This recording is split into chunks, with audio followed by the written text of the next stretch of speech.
trigonometric integrals. Okay, not like we had in Cal 1 or anything else. It's like the integral of cosine is sine. No, it's not that. These are going to involve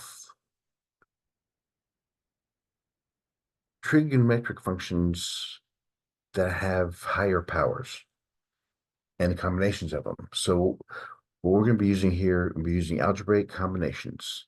And then to help us with these integrals, we're going to use various identities for trigonometry. But typically in the past, also like to find the integral of tangent or the derivative of tangent, we would change it to sine and cosine, take quotient rule, and so on and so forth. But now we're going to look at using identities more so than just sending everything to sine and cosine. But that's where we're going to start off first. We're going to look at the products of powers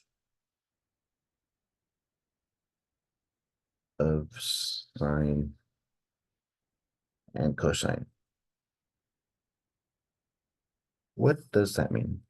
Meaning our sine function will have some power n, our cosine function will have some power m, so on and so forth.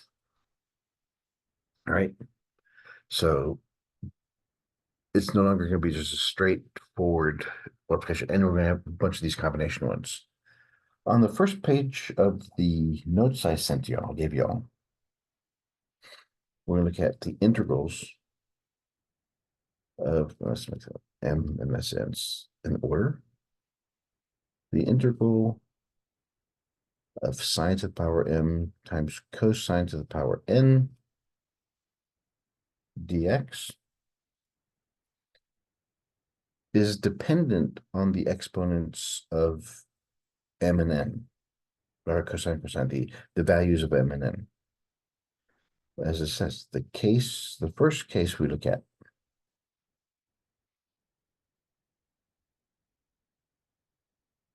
m is odd. In other words, if m is an odd number, that means we can write it as an equation. We know that 2 times any number is always going to give us an even number. 2 times 3 is 6, 2 times 7 is 14. But if we add 1 to it, it'll make it odd. All right, so this is what makes it odd. The identity we're going to use,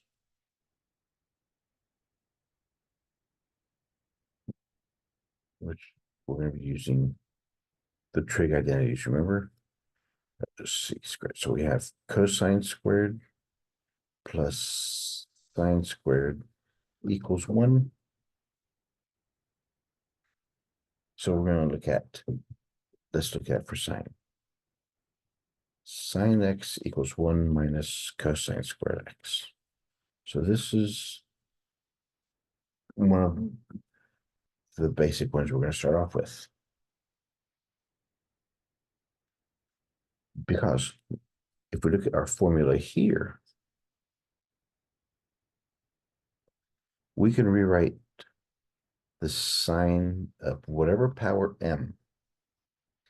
We can write that as sine of 2k plus 1 x.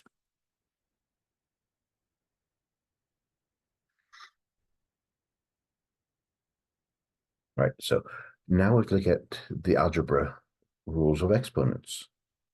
How can we rewrite this equation?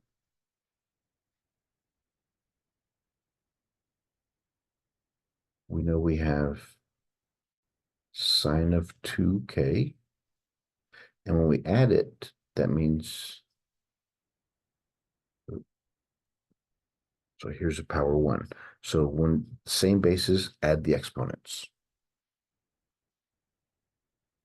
But this first one, whenever you have the product, we can rewrite that as sine of k, or sine squared of k,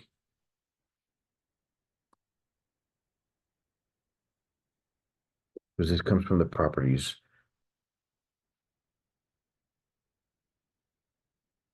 If I have the same bases, then I add the exponents. If I have a power to a power, then I can multiply the exponents. And that's what we're using here.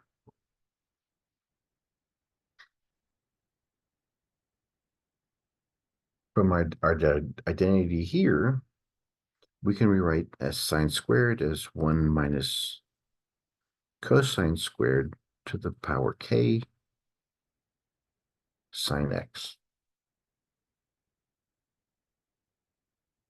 Now, the reason we did this is because now we could look at, you could use the, I forgot the name of it.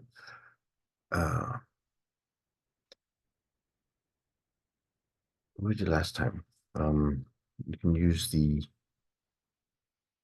not the chain rule, not the power rule. I think of it now. But we can look at this. So when we're looking at integrals, how can we relate this back to this? Because we're looking for this, the sinus whole thing. Because now we can look at a function that has, for example, sine x is equal to what? Or sine x, we have a dx,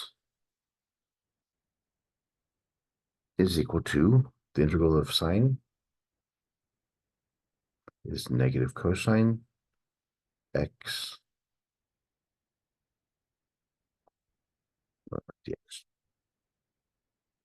This is the integral. So therefore, that means the derivative of negative cosine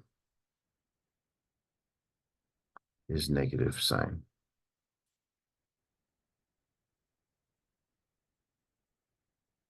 So we can set the sine x dx equal to the negative of the derivative of cosine.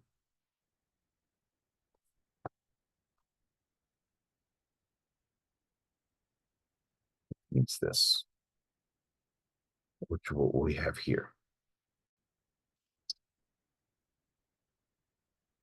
So we can rewrite sine where m is odd as an even function here and an odd function there, raised to a power k. So that's if m is odd. What if n is odd? The second case, n is odd. No, we're still looking at sine mx cosine nx dx.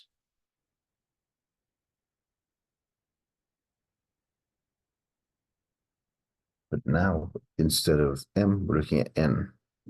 N is odd, so it could be written as 2k plus 1.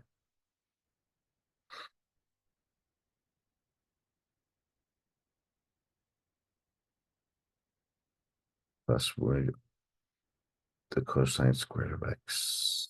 Sine squared of x equals 1. So now we're solving for cosine.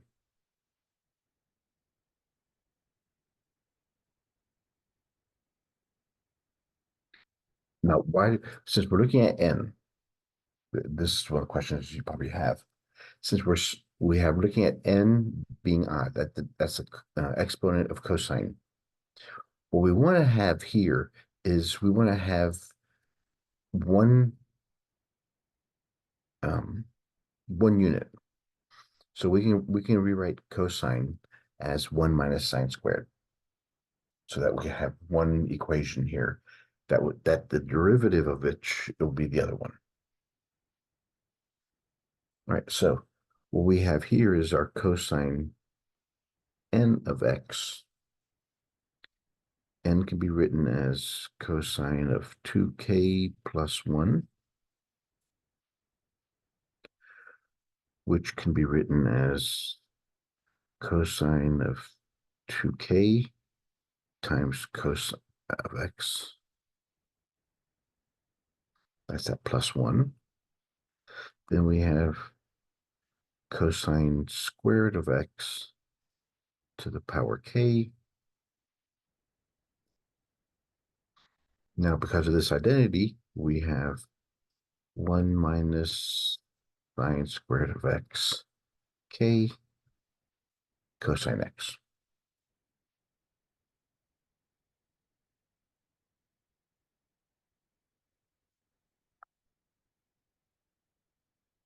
So then we'll know that cosine, the derivative of cosine is equal to, the integral of cosine is the derivative of sine x dx. And this will become more apparent when we start doing the examples. Case 3. Both m and n are even.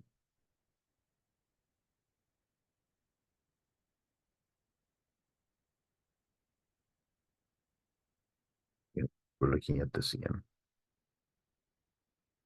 Sine.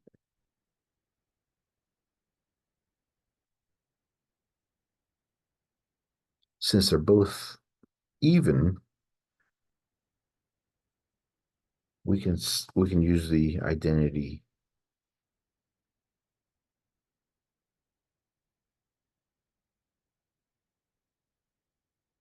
now. The reason we're doing this is, remember last section, whenever you have an exponent, a high exponent, you always want to make the next step lower. So what we did here, we took the sine squared, made it into cosine, regular cosine, power 1.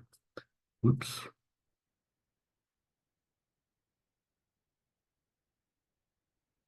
So we no longer have powers. It's the step down method. All right, let's look at an example here. This will make it a lot more apparent.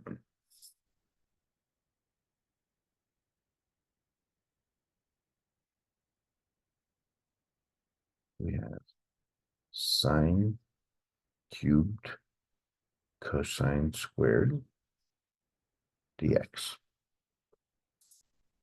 So here's our m, and here's our n. Here, m is odd.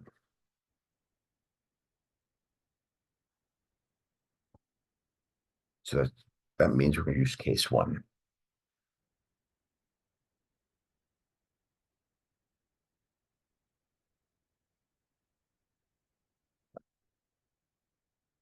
So when we look at this, what does this mean? So we could rewrite the sine function as sine squared times sine x times cosine x squared.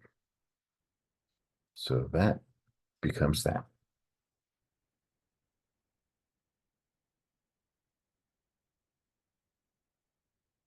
Right?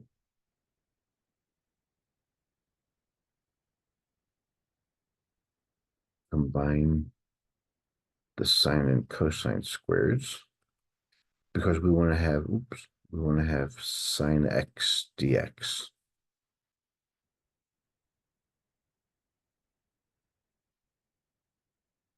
Now using the substitution rule,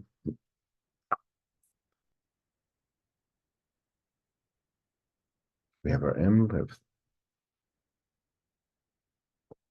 So how can we combine these two? Back to the next page. Sorry about that. So we know that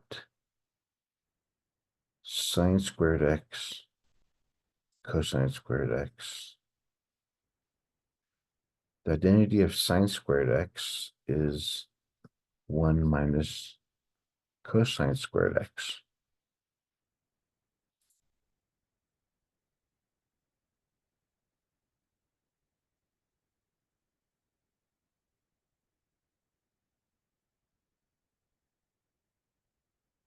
All right, so that's now sine. We start looking in the cases that sine x dx can be written as the negative derivative of cosine.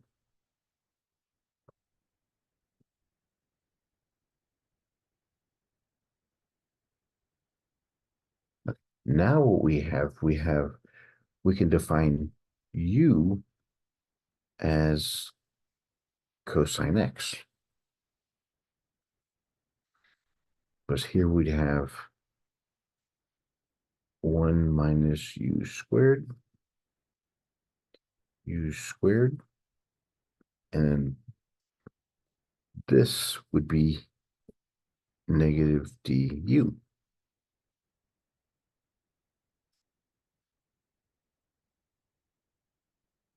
Now we transformed the function into an easily substitutional function where u is cosine.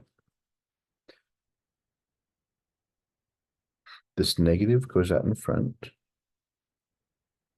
We get rid of the parentheses. We have u squared minus u to the fourth du.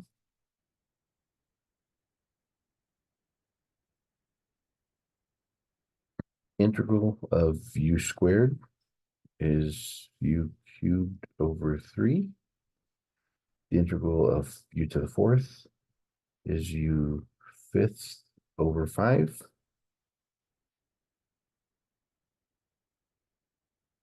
Plus c.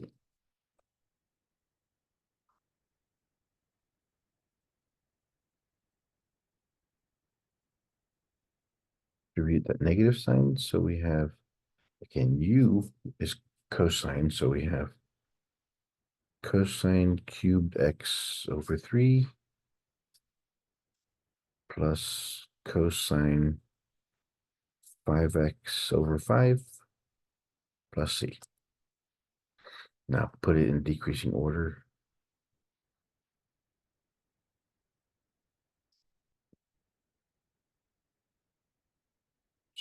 Cubed x over 3 plus c. And there's your answer.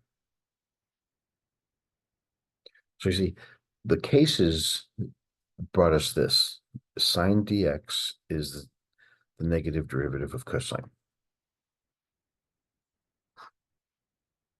Because derivative of cosine is negative sine. And so we need to be on the negative side. All right, let's look at example 2.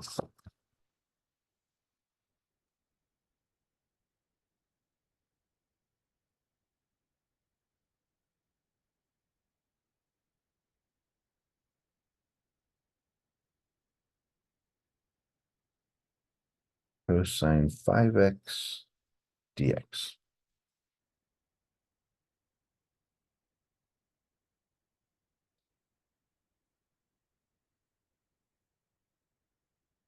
From our examples earlier, we had sine m, cosine n. Here's cosine. N is odd. It so happens that m here is 0. So what we have here is we have our cosine 5x dx. How can we write that? Because we have our n is odd in this case. So we can split these up into cosine 4x times cosine x.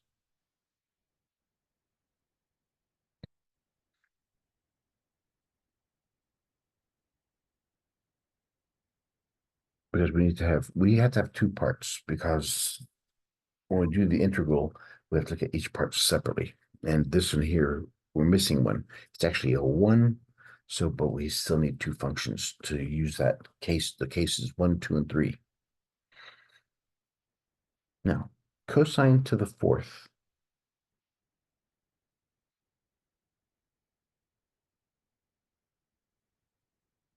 Can be written as cosine squared squared.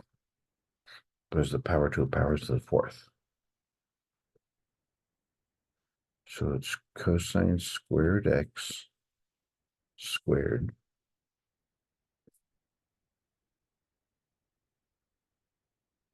from the cases.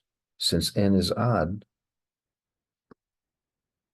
then cosine x dx can be written as the derivative of sine of x.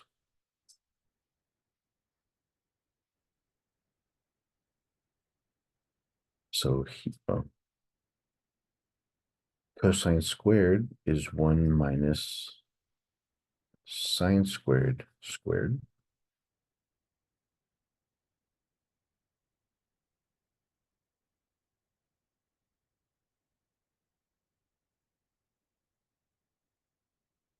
So our u here, we're going to look at the sine function. Our u is sine. So that gives us 1 minus u squared squared. The derivative of sine is cosine du dx is cosine x, which makes du equal cosine x dx. So this can be written as du.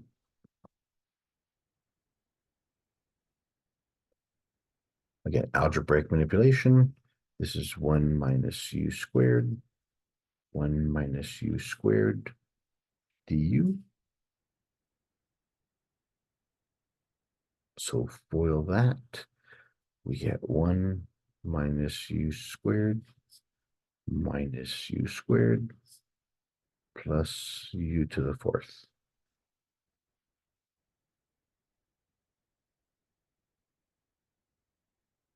One minus 2u squared plus u to the 4th. Integrate each part separately. We get x, I'll get u.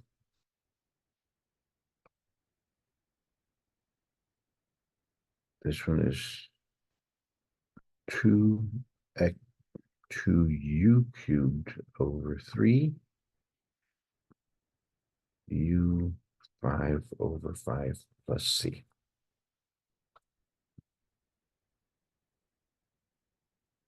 And u equals sine x. So our answer becomes sine x minus 2 sine cubed x over 3 plus sine to the 5th x over 5 plus c. Yeah, could we write this as sine 5th over 5 minus 2 sine? But just good enough. I'm happy that far. Again, we have to put it in a form so we can, so that here's u, this has to be du. And that's what we're looking at.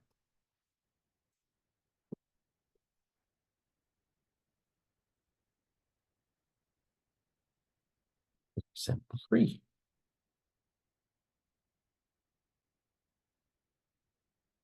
Evaluate sine squared x cosine 4x dx. Okay, now we're looking at the third case scenario where m and n are both even.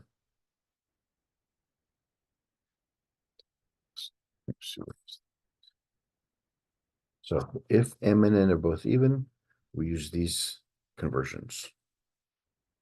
1 minus cosine, but we're taking a step down. So the integral of sine squared x cosine 4x dx is equal to the integral of sine is 1 minus cosine 2x over 2. Since this one, cosine 4 is cosine squared, it's 1 plus cosine 2x over 2 squared. Because it's to the fourth power.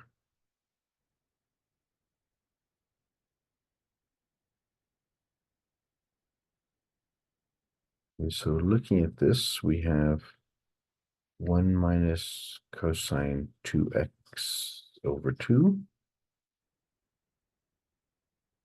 1 plus cosine 2x squared over 2 squared. 2 squared is 4, 4 times 2 is 8. So that's a constant. We can take that out, leaving us only with our functions.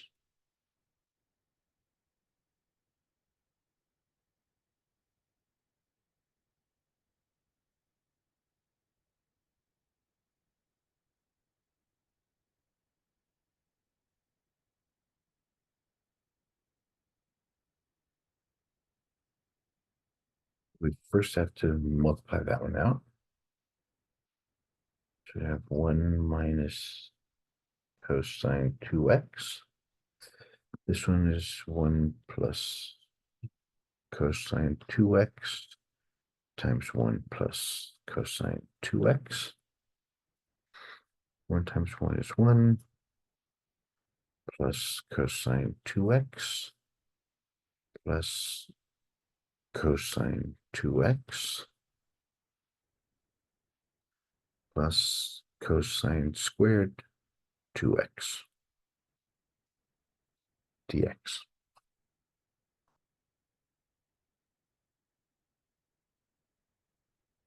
Combine like terms. 1 minus cosine 2x, 1 plus 2 cosine 2x plus cosine squared 2x.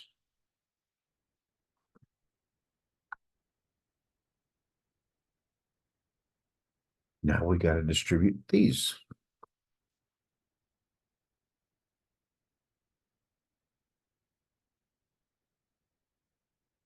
One times 1 is 1 plus 2 cosine 2x plus cosine squared 2x minus cosine 2x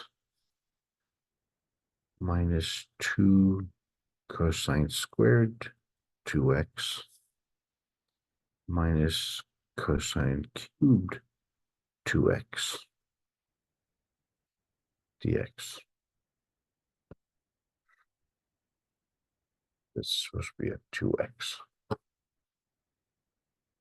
Combine like terms.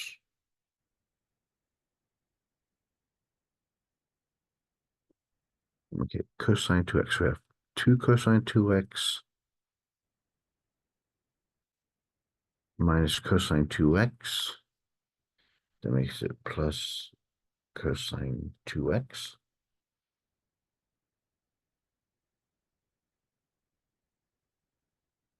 We have negative 2 cosine squared x plus, so it's negative cosine squared 2x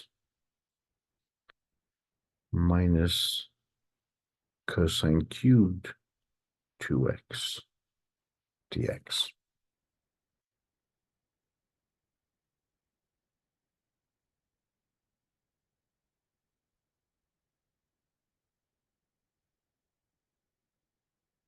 All right. Now, we've noticed these are the higher power ones. So what do we do? How can we combine all those? we have to do the step down for both of these. We have to do the step down for this one and a step down for that one. So let's look at what cosine squared can equal. They'll put all those together. So the integral of cosine squared to x dx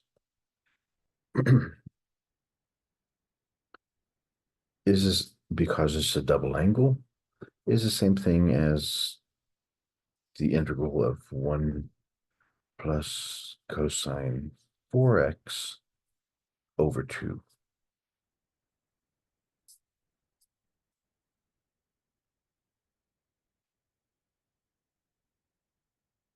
Which becomes 1/2 integral of 1 plus cosine 4x dx.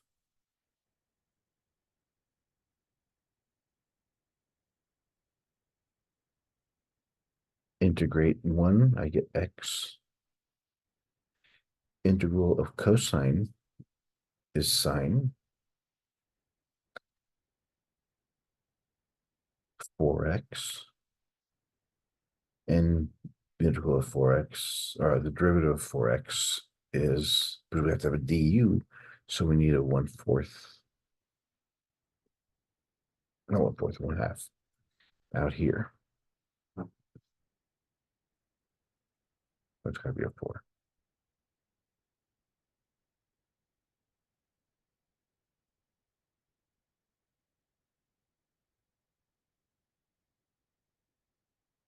We don't worry about the plus c because this is a smaller part of a bigger equation. So we can look at x over 2 plus sine 4x over 8. So that goes in place of the cosine squared.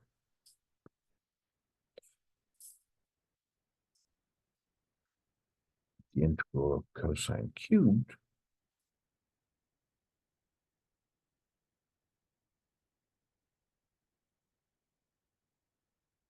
is the integral of cosine squared 2x times cosine 2x. Cosine squared 2x is 1 minus sine squared 2x.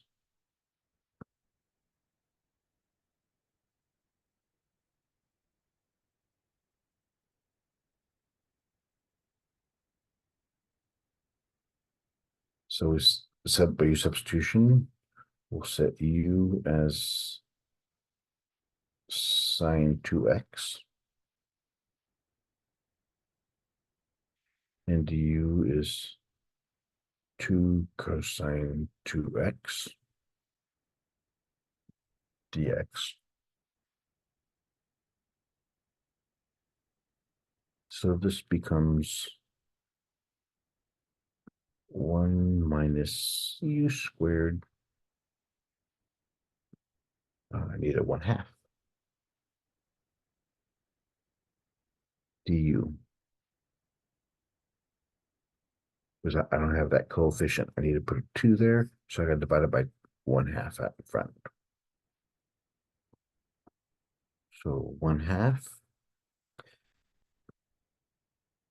1 minus sine squared 2x.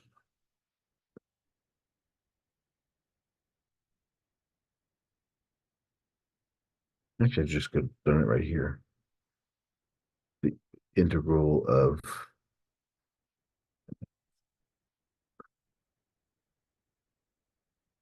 the integral of 1 is u. The integral of u squared, u cubed over 3. And substitute it back in there. U is sine 2x minus sine cubed 2x over 3 plus c. So that's the integral of u cubed, cosine cubed.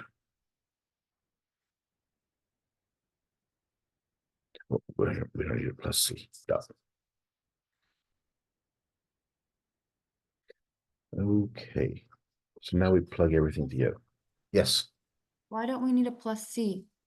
because this is not an integral by itself. This cosine cubed is that part. Oh, okay. So it's yeah, so we're building up these small pieces here. Now we're going to take this large equation and plug in both of these and simplify it. Okay. So we'll end up with 1 over, it was 1/8.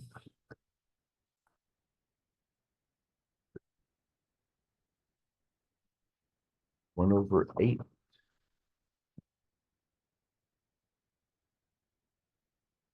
integral of 1 plus 1 plus cosine 2x minus, down for that one, minus x over 2 plus sine fourth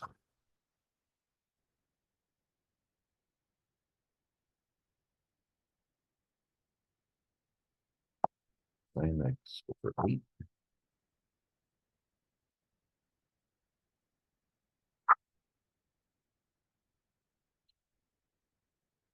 minus cosine cubed minus what we just found there, which was 1/2 sine squared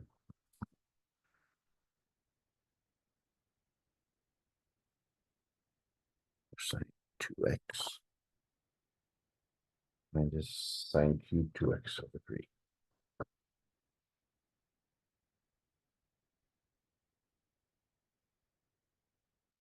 dx. Yeah, it's going to get big and ugly first, and then it's going to simplify.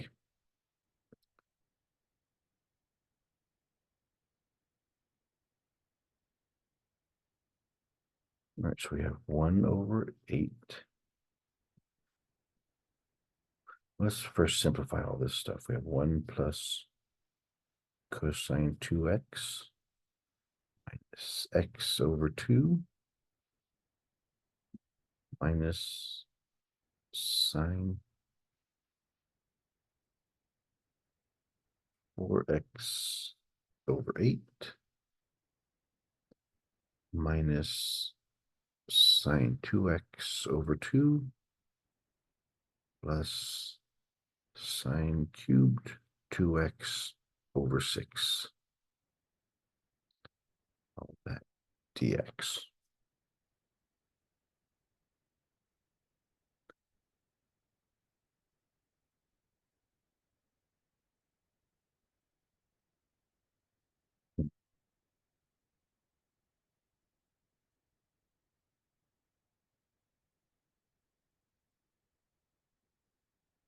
Let's see what we have here.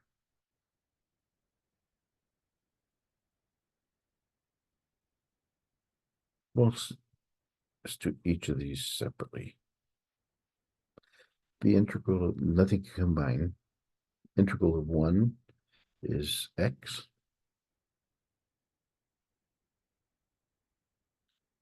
Integral of cosine 2x is sine 2x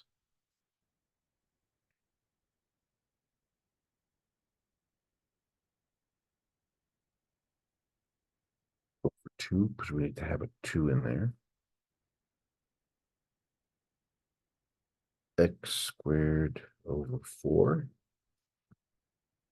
no, over 3.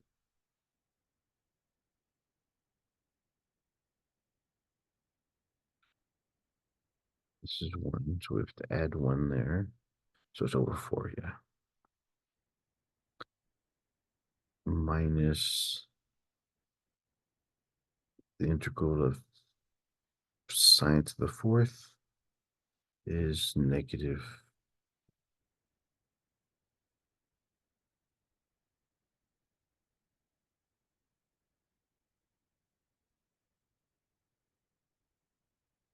That's sine 4x, not sine to the fourth.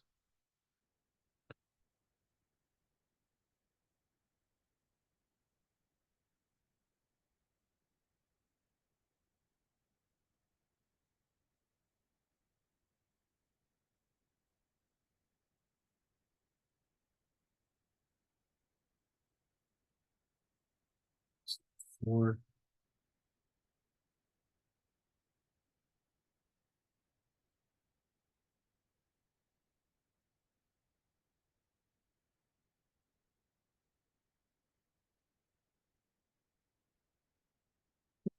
Add one.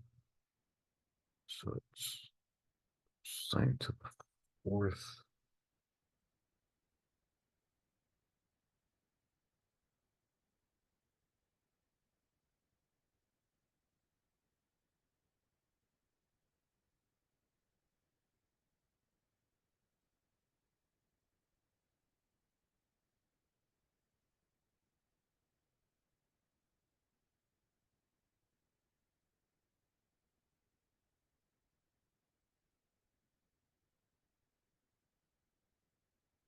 Okay, now I have to combine all these.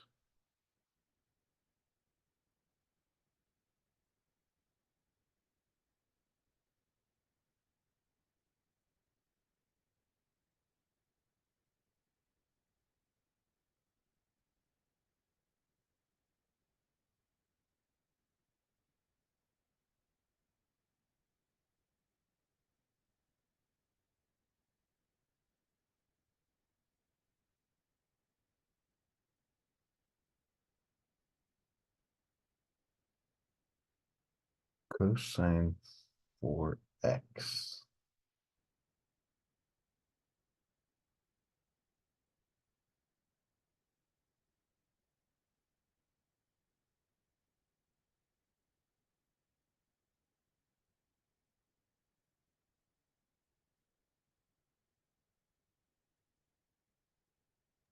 Professor, Yes, yes, yes. I'm a little bit confused, sorry. So, sine to the power of 4, 2x divided by 12. How did you, Well, they do this in two parts.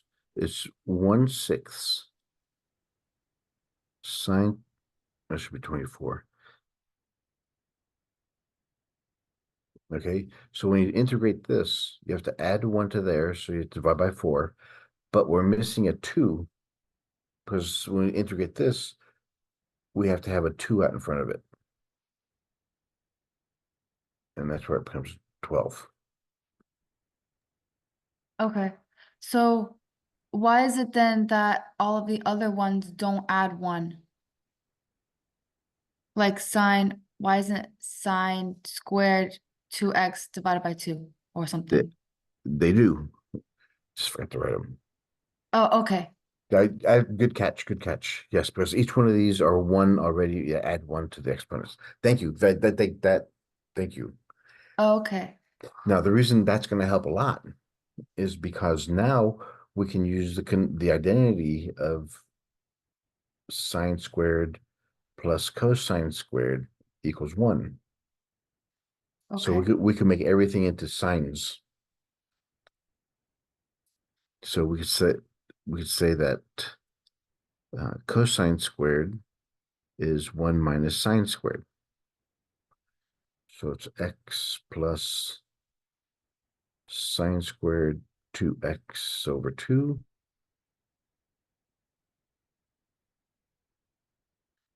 minus 1 minus sine squared 4x over 32 minus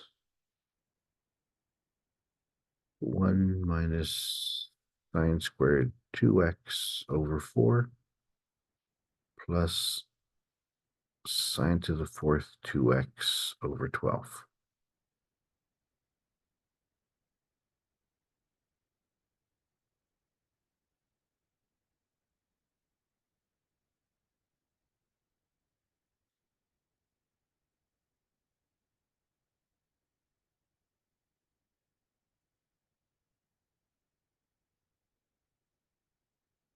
Yeah, this is gonna get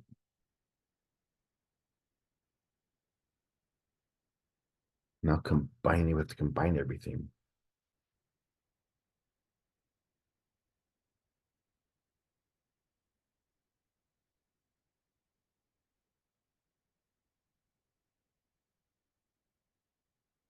Go back, hold it.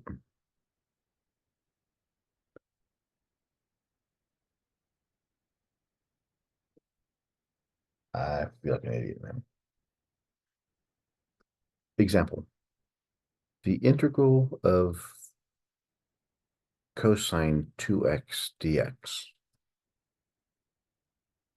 This is using this for example. Because the only thing that you add 1 to are the x's, not the function, not the sine and cosines. So that one should say 3. Because the integral of this one is sine 2x divided by 2 because of that.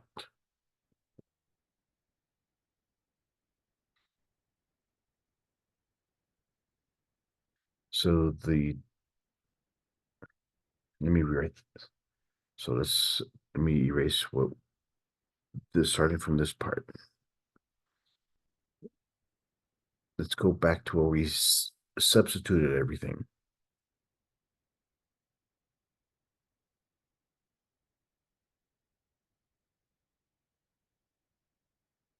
So we're going to start from this point again, at the very top of the page. The integral of 1 plus cosine 2x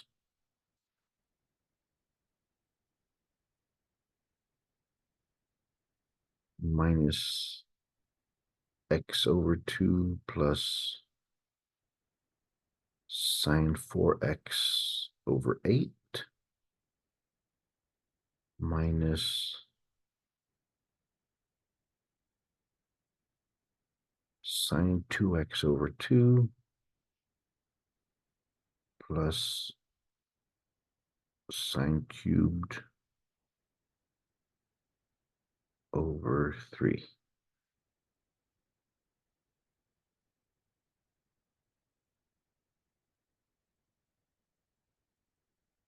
Over 6. This is still a minus.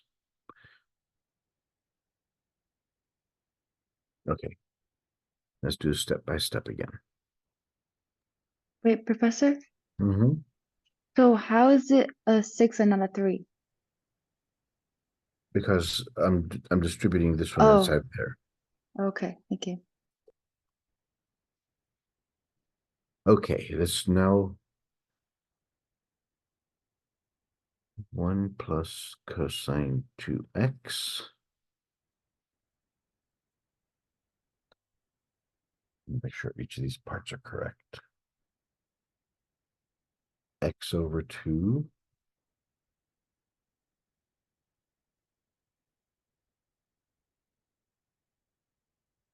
so it's minus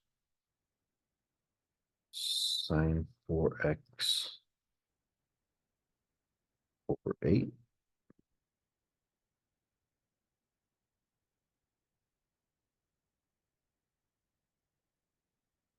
minus sine 2x over 2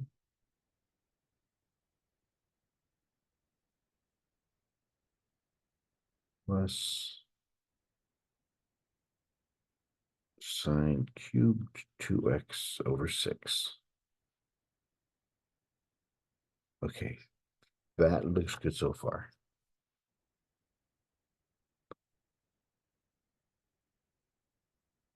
Now we can integrate each one of these. So that becomes an x. The integral of cosine 2x is sine 2x over 2.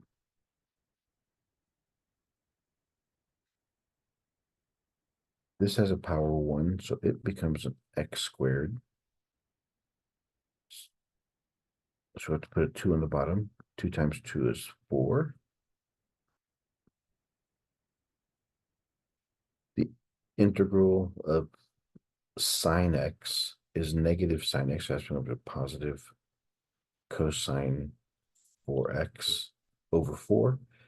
8 times 4 is 32. Integral of sine is negative cosine over 2, so it makes it a 4.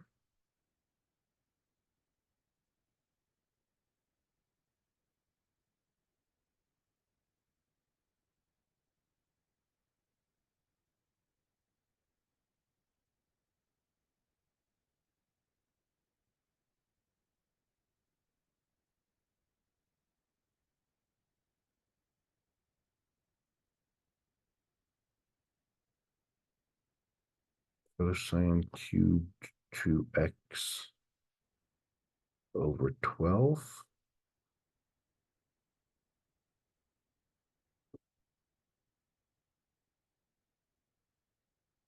Now, what can I combine?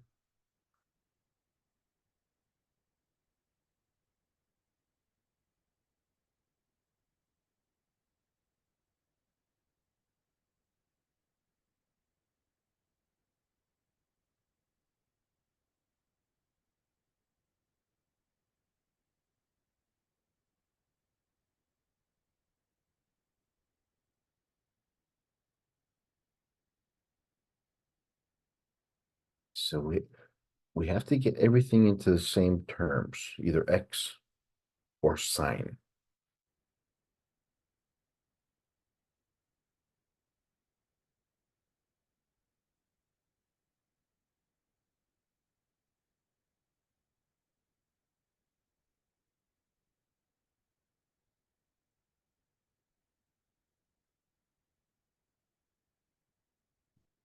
Double check my steps again, because we shouldn't have so many cosines here.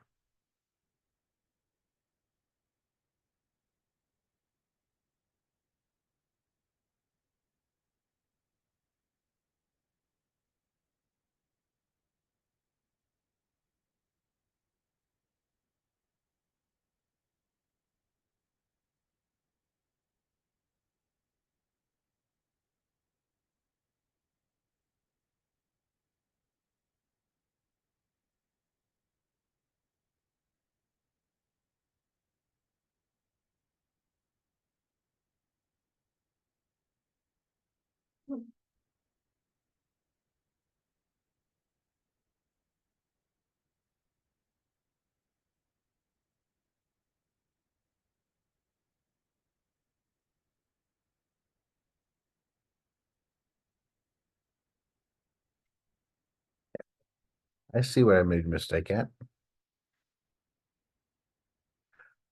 Can you anybody tell me where I made a mistake? Remember,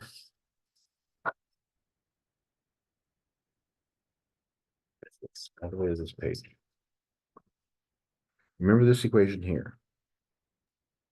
Was it already taken the integral? Yes. I took Oh, the that's why I was like, everything is not working because I took the integral already of those x squared and x cubed ones. Okay, that now I'm wondering what am I doing wrong here? So what we had originally then was 1/8 the integral of 1 plus cosine 2x minus cosine 2 squared x minus cosine. Very good catch. Very good catch.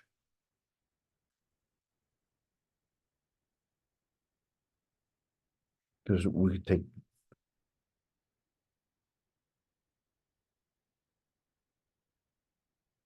now we could take the integral of each of these. Because where we did these, those are the ones, and we'll just write down what those were. So the integral of 1 is x. The integral of cosine 2x is sine 2x over 2.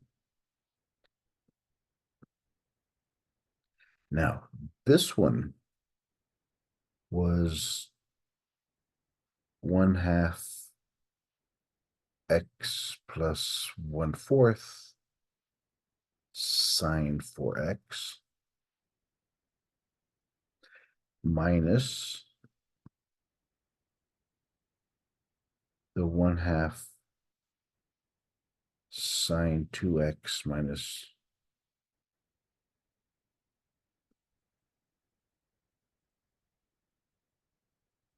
that's what we have to simplify.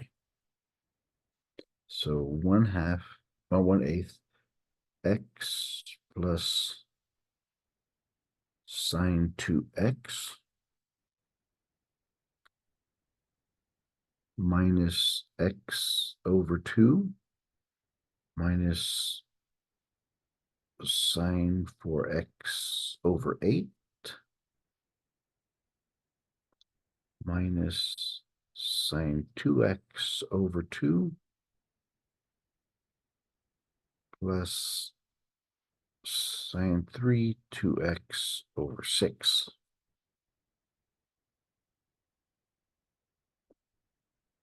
That makes a lot more sense.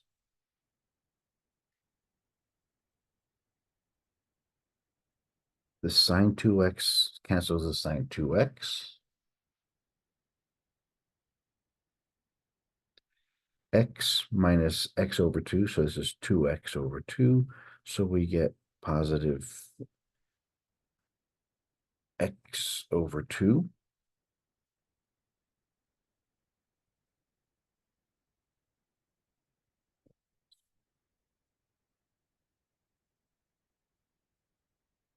So the x minus x over 2 is x over 2. The sine 2x is cancel. Minus sine 4x over 8 plus sine cubed 2x over 6.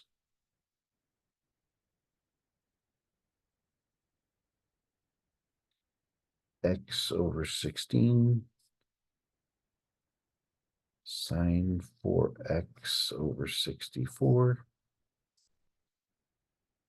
sine cubed 2x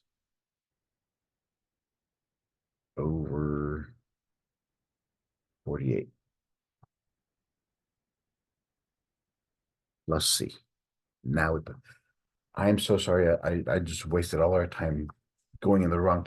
We already took the integral. Very good catch. We already did the integrals. We shouldn't have to do it over again.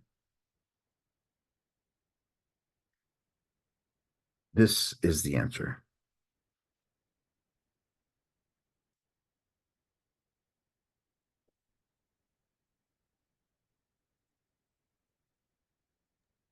That looks hard. It was hard because I made it hard. But think about it. We did the two hard parts with the cosine squared and cosine to the fourth or third. Once we did those, we just plug them back in there and we're done. It shouldn't have taken me 10 pages. But thank you very much for catching that.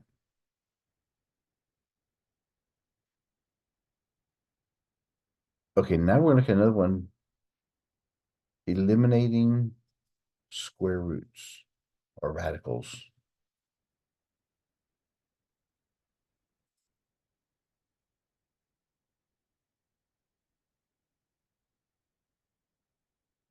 Example 4.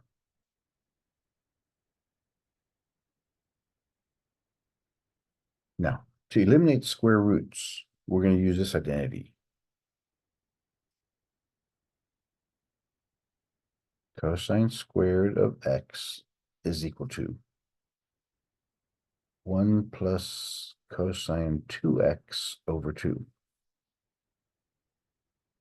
We're going to use that connection. This one is a definite integral. 1 plus cosine 4x dx.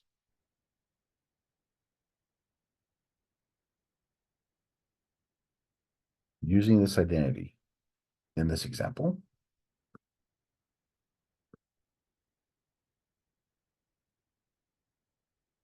so what does it become?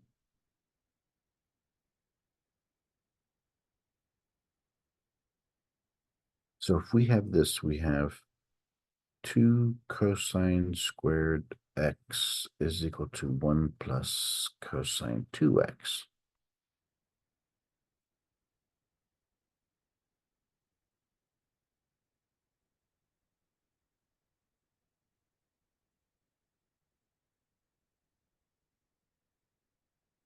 Okay.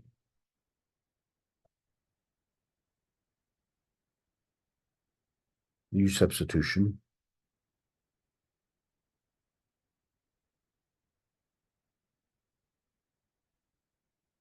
Instead of 2x, we'll have theta or some other symbol you want to use. So now how do we do this inside here? We have 1 plus cosine 4x is equal to 2 cosine squared 2x.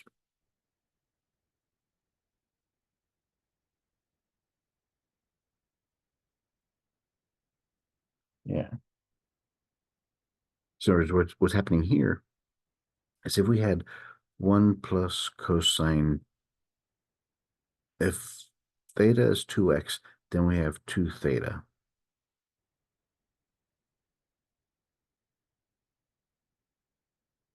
Since that's already got there, that equals cosine theta.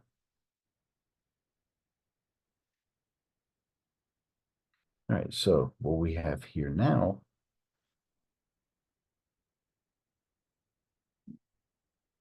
this becomes the integral of 0 to pi over 4.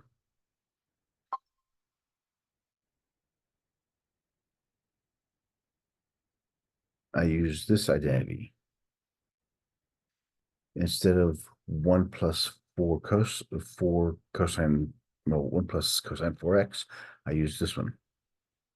2 cosine squared 2x. The reason I use that is because now I can split those up. I can split it up to square root of 2, square root of cosine squared 2x dx.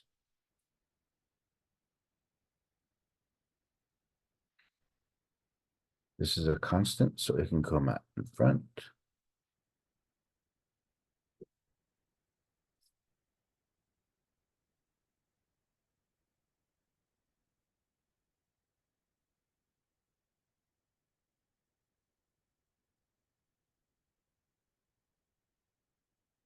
Right, so what happens in this one? The radical and the exponent cancel. The square root and the square cancel, which gives us the integral from 0 to pi over 4 of cosine 2x.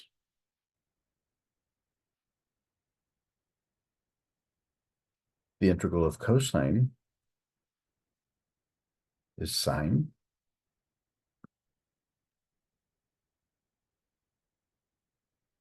over 2. What is that coefficient?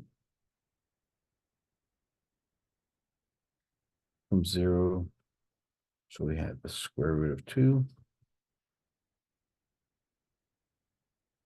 sine 2 times pi over 4 over 2 minus sine of 0 over 2. Sine of 0 is 0. So we have the square root of 2. 2 and the 4 cancel, so it's sine of pi over 2 is 1.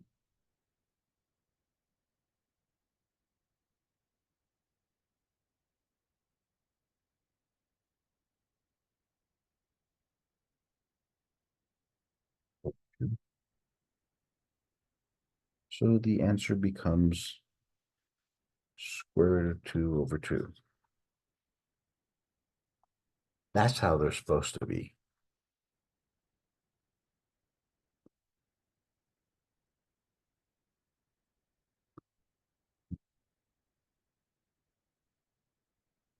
Yeah, I'm not running out of paper. So what this example showed is if you have a radical, try to make the inside using the identities that we have in our sheets, try to make them so they become a perfect square. And that it'll cancel the radical. And the hardest part is the algebra part.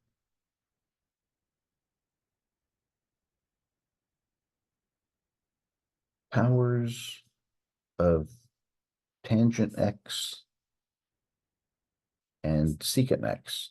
Because typically what we normally do is we transfer everything to sine and cosine, but we don't have to. It's what we have here. Now we look at the identity. Remember, cosine squared x plus sine squared x equals 1. The other identities, if I divide this equation by cosine squared, that gives me 1 plus sine squared x cosine squared x, 1 over cosine squared x, which is 1 plus tangent squared x equals secant squared x. So this is the identity we're going to be using. Or tangent squared x equals secant squared x minus 1. Or conversely, or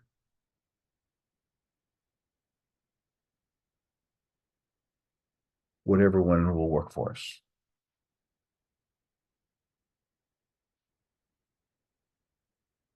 All right, so let's look at this example. Example 5. Evaluate this indefinite integral for x dx. The integral of tangent to the fourth x dx. So how can we write this as this? Tangent to the fourth becomes tangent squared x squared, which is tangent squared x times tangent squared x dx.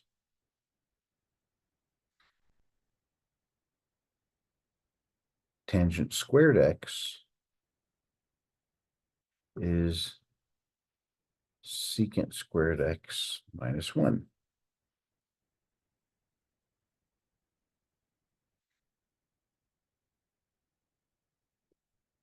Distribute that, we get tangent squared x secant squared x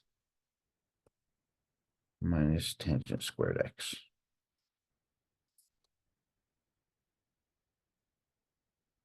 Now, the reason we did that is because in our formula sheets, it's much easier for us to find these integrals.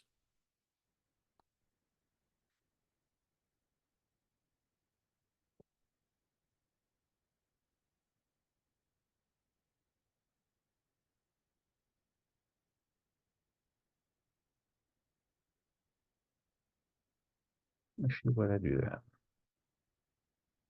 I'm just going back to some back here.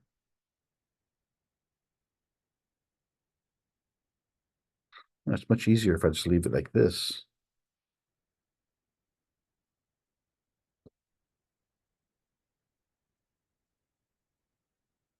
Tangent, secant, tangent. Okay, well, so we have tangent squared, secant squared, minus secant squared minus 1.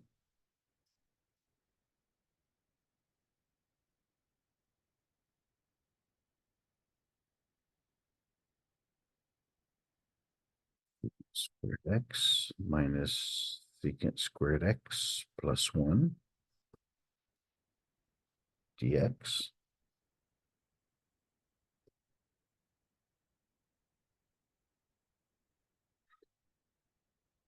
Now in this one, we could integrate all of these separately. So this is tangent squared x, secant squared x, because this is the u type function minus the integral of secant squared x plus the integral of 1. All of these, of course, have dx behind them.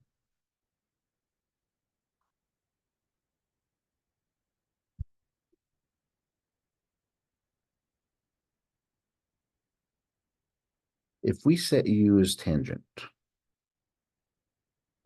what's the derivative of tangent? Derivative of tangent we did earlier, that was secant squared of x. So there's our du, and here's our u squared.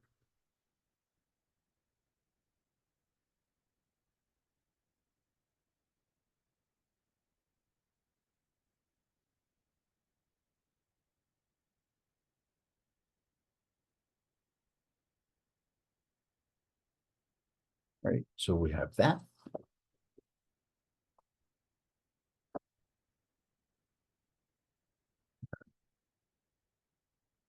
So it's integral tangent squared x secant squared x dx minus the integral of secant squared x dx plus the integral of dx. Substituting, we get u squared du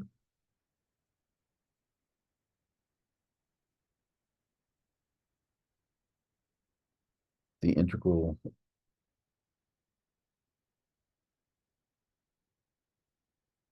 what's the integral of secant squared? It's tangent squared. Where's my sheet? It should just be tangent, no, sorry, yeah, tangent x. Tangent, yeah, okay, thank you. And then the integral of dx would be x, because that's a 1.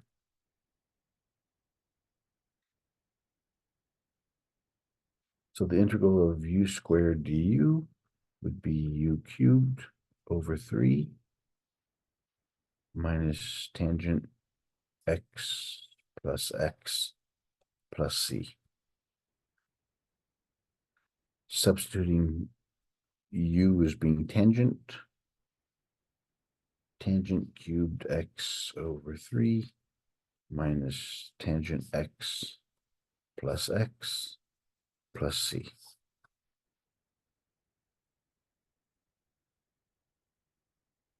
As you see, I mean, they're not really that difficult. It's just that don't make bonehead errors of writing the wrong numbers down, like I've been doing.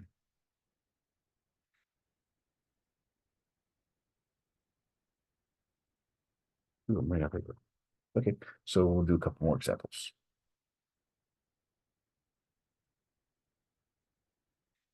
Example 6.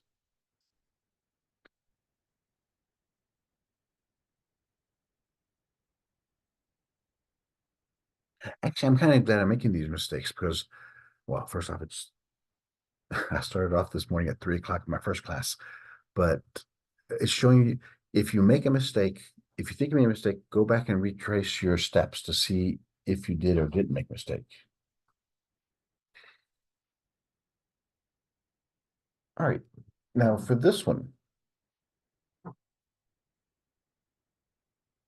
the first thing we want to do, because we have to have 2 parts, we want to have a u and a v type thing. So we have secant squared x times secant x dx. The easiest thing to do in this case would be by parts. Remember the by parts one was the integral of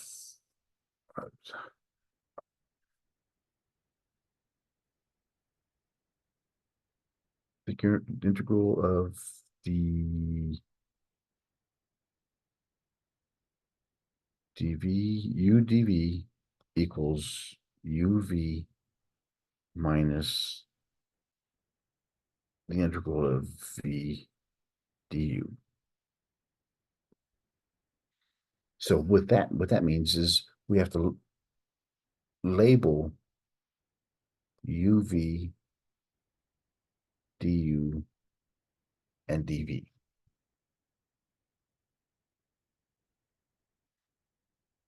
And the rule was, since both of these keep on going forever and ever, we're going to look at the integral one, which has as x secant squared. So the derivative of v is our secant squared x dx. That means our u function will be the secant one. Now we have to find du and v. So the integral of secant squared is tangent. The last example we went to secant squared to tangent. And the derivative of secant is secant tangent dx.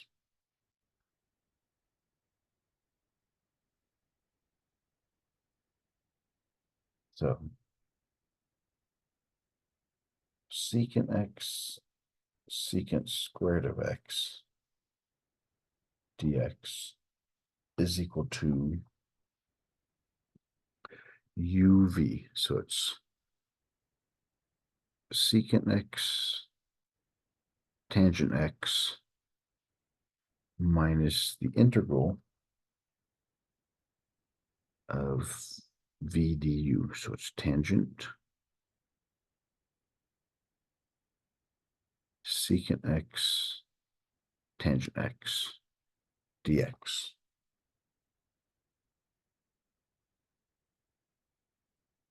which is equal to the secant x tangent x, that one, minus, now we gotta look at this part.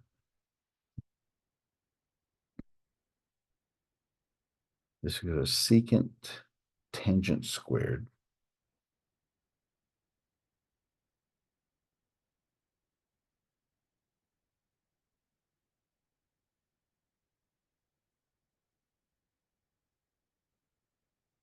what do we know about tangent squared?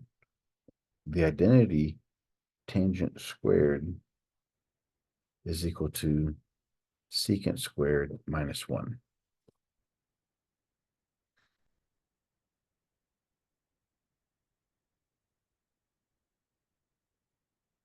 So secant x, secant squared x minus 1.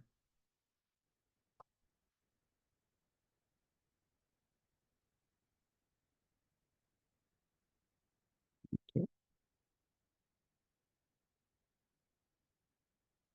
So we have secant x, tangent x, we distribute those.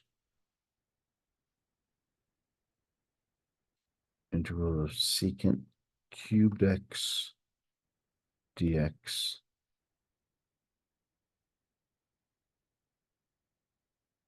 minus secant, the integral of secant x dx.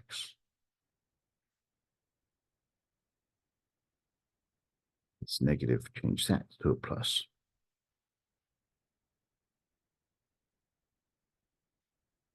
Okay, so now we just integrate these.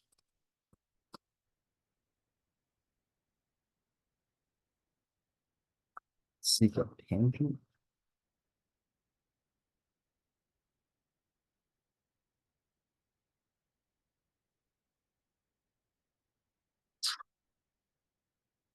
minus the integral of secant cubed x dx plus the integral of secant x dx.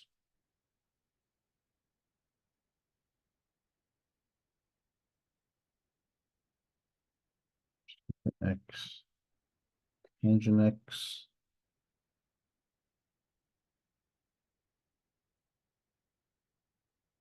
Ooh. Oh, there.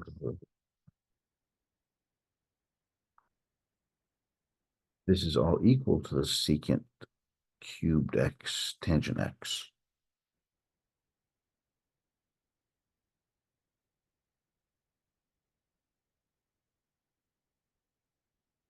We can move this part to the other side.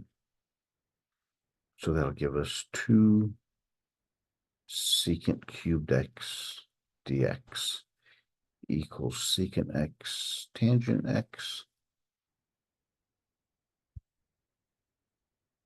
plus the integral of secant X dx.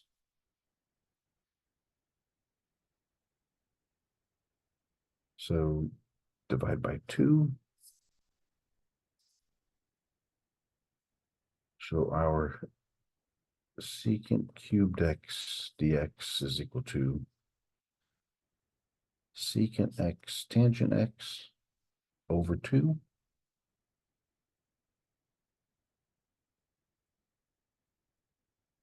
plus the integral of secant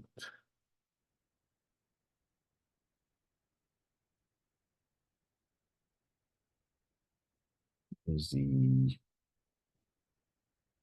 ln of secant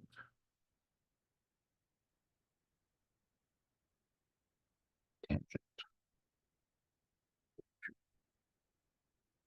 plus c.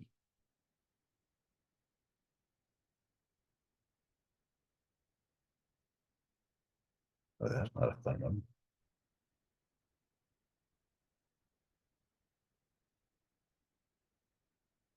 Okay, so that now we're getting the connections between identities and functions themselves.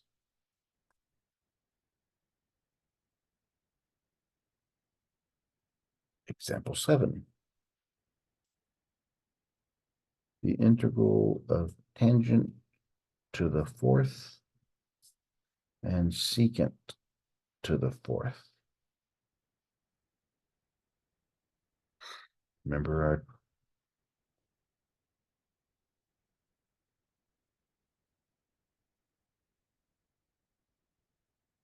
so it's I Wait, didn't. Professor? Yes, I'm so sorry. I'm a little bit confused. Why is it ln again for the answer? it's just the look on the sheet for the integrals of secant. Okay. Yeah, that's where it came from. Was secant is the reciprocal function of cosine, and we'll do that. If we take the derivative of that, we'll come up with secant cotangent. So if we do the integral, we end up with secant. Yeah. So again, that's why those sheets are going to become lifesavers. So you don't have to recalculate everything. Once you see integral of secant, you know it's going to be ln of secant plus tangent. Okay, sorry, I see it now. Thank you. You're welcome. Okay, now this one. They're both exponentials. So which identity do we know? We know that tangent squared is equal to secant squared minus 1. Tangent is sine over cosine, 1 over cosine, minus 1. Okay. So we know that tangent squared is secant squared minus 1, which means that tangent to the 4th can be separated into tangent squared, secant to the 4th.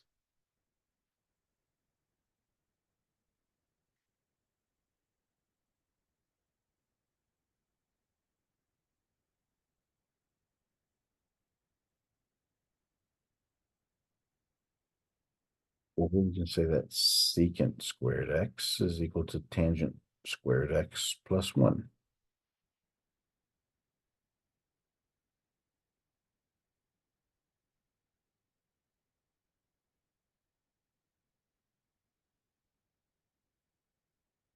Let's see which one's going to be easier, if we do tangent tangent or secant secant.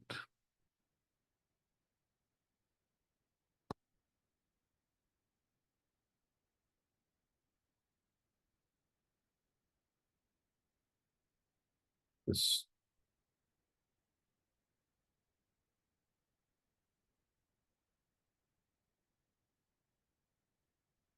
So we're going to take this secant and convert it to our identity.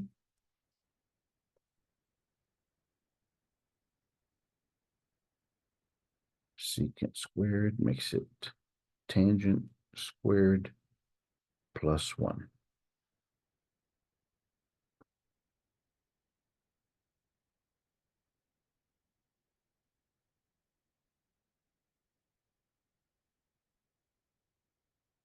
Let's combine all the tangents. So we have secant squared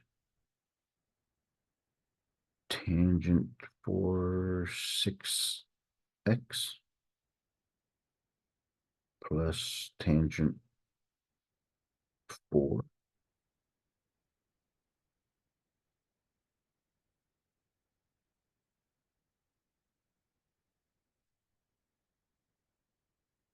times secant squared.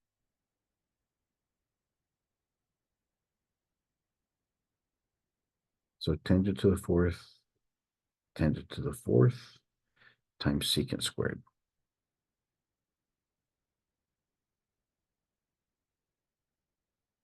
All right, so let's look at what happens to both of those.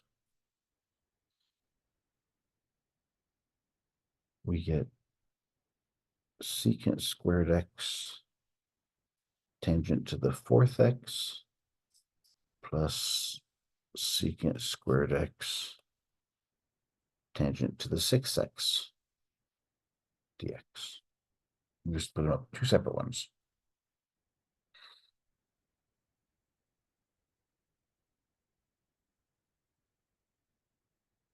We have the higher powers, so u is tangent. The derivative of tangent is secant squared x.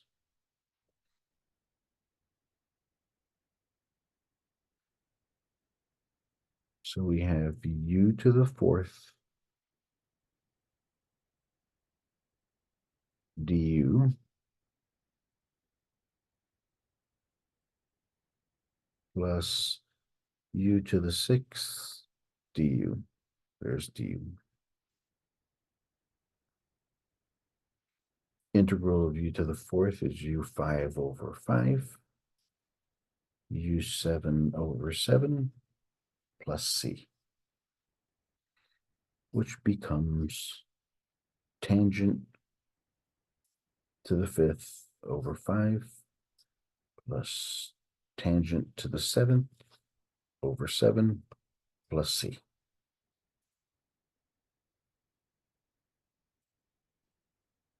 Oh, one more.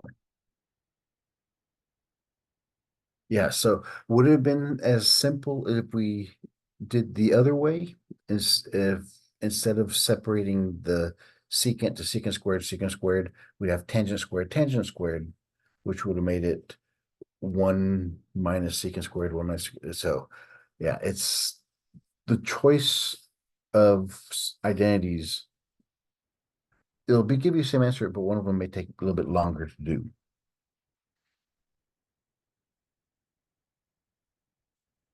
And the last section, the products of sine and cosine.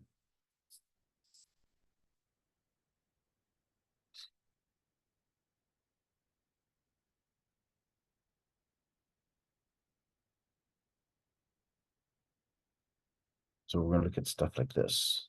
The integral of sine mx sine nx, the integral of sine mx cosine nx and the integral of cosine mx cosine nx.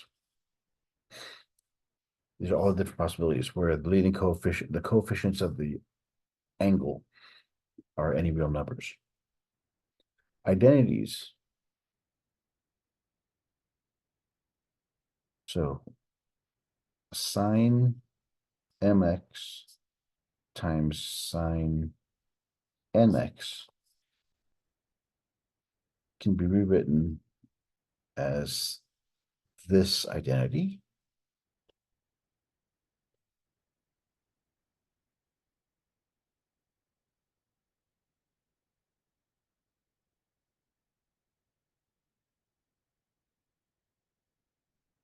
It doesn't look much easier, but it does make it much easier because instead of having a product, we now have a difference. And when we take the integrals, we take each integrals of these separately, and m and n are just coefficients.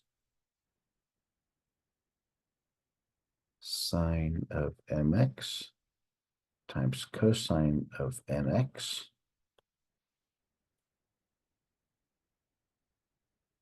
sine of m minus n plus sine of m plus n x.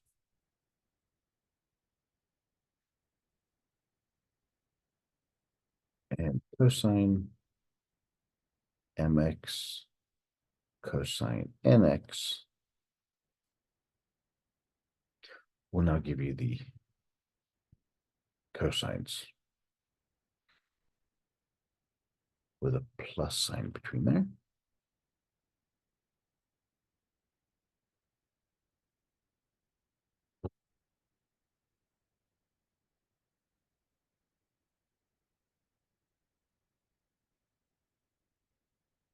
Very, very, very important. When you have the two signs, it has a minus between there. But more importantly, the first m and n has minus, the second plus. On the cosine, as long as you have a plus in the middle, it doesn't matter which way you put them.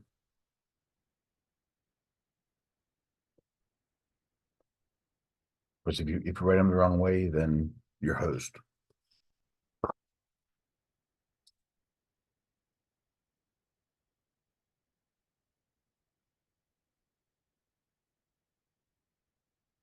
Example 8.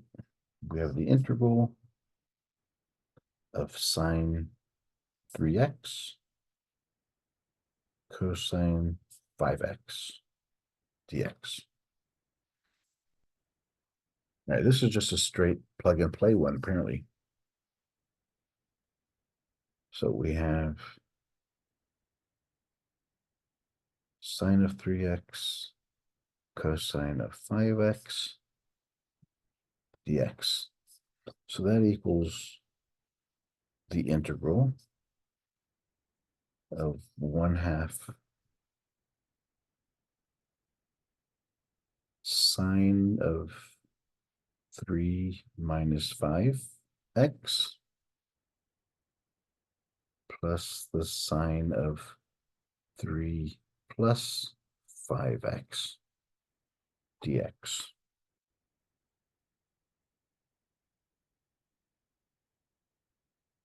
One half is a constant, it goes out in front. 3 minus 5 is negative 2x.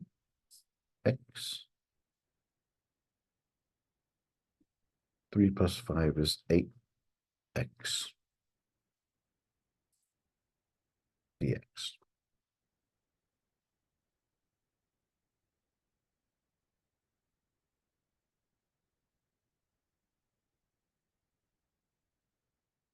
Equals the 1/2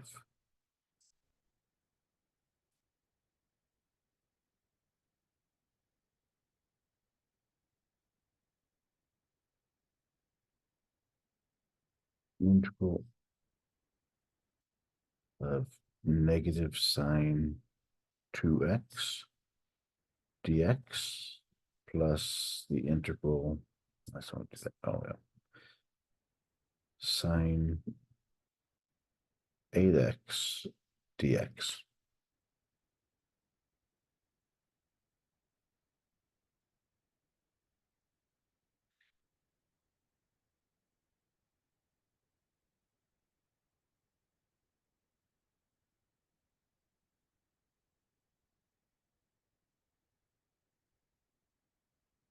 The integral of sine 2x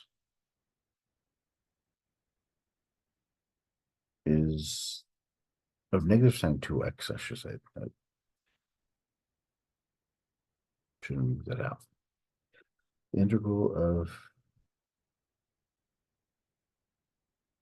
negative sine 2x. Well, that becomes, so negative and negative sine becomes positive cosine. Just sine. So negative sine is cosine.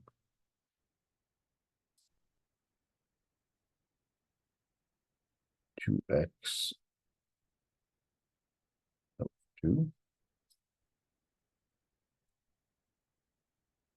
The positive integral of positive cosine is negative. Positive sign is negative cosine 8x over 8. So it's cosine 2x over 4 minus cosine 8x over 8 or over 16 plus c.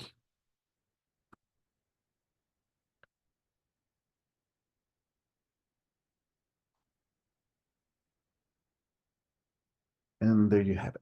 Plug and play.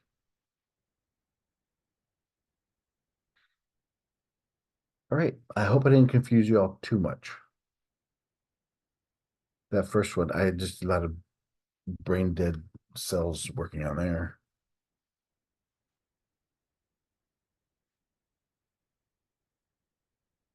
All right. Any questions?